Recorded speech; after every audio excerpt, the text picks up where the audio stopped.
Pozdravljam sve prisutne i sve odsutne. Šta smo odlučili danas da pravimo? Danas smo odlučili da pravimo dagaru. Ovo vam je dagara.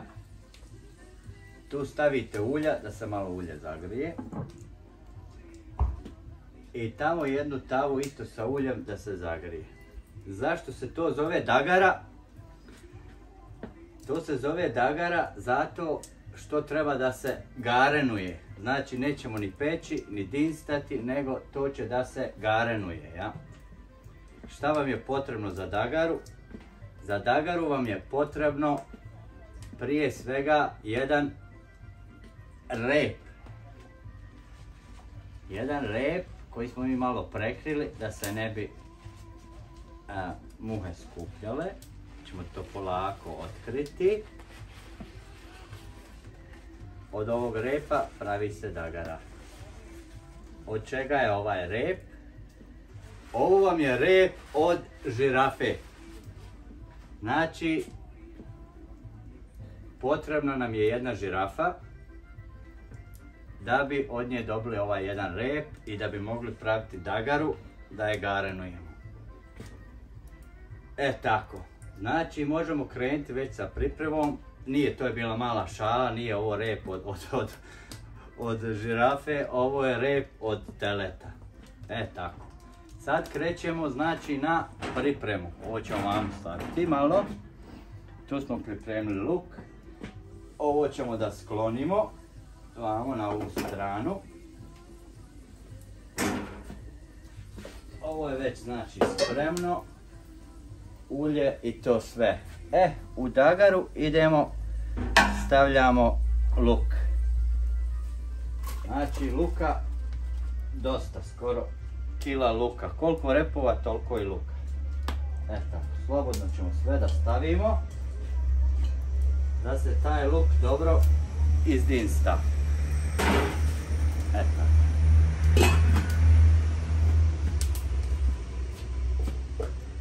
Naravno dodajemo malo soli. Znači samo soli na ovaj luk. Ulje smo nasuli već, ulje se ugrijalo. Dodajemo luk.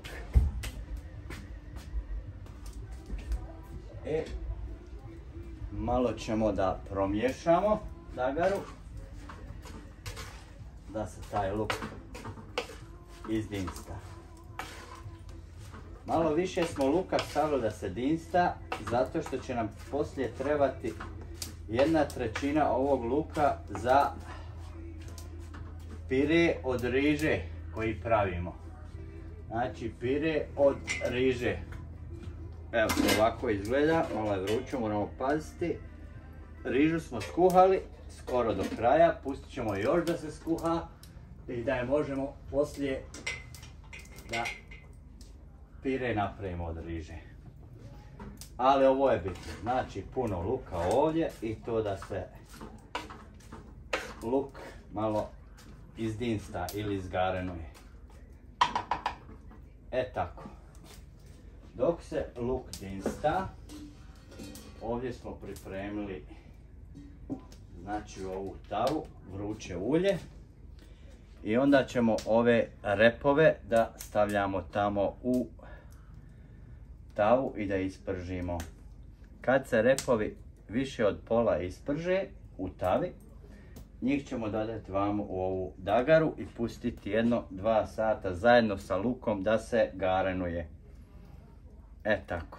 Pred kraj ćemo dodati još malo, pred sami kraj, ne iz početka, malo bijelog luka ćemo ubaciti i malo peršuna.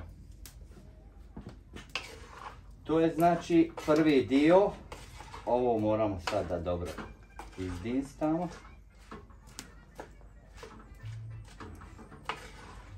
I repove da ispečemo. Znači vidimo se malo kasnije kad to bude u pola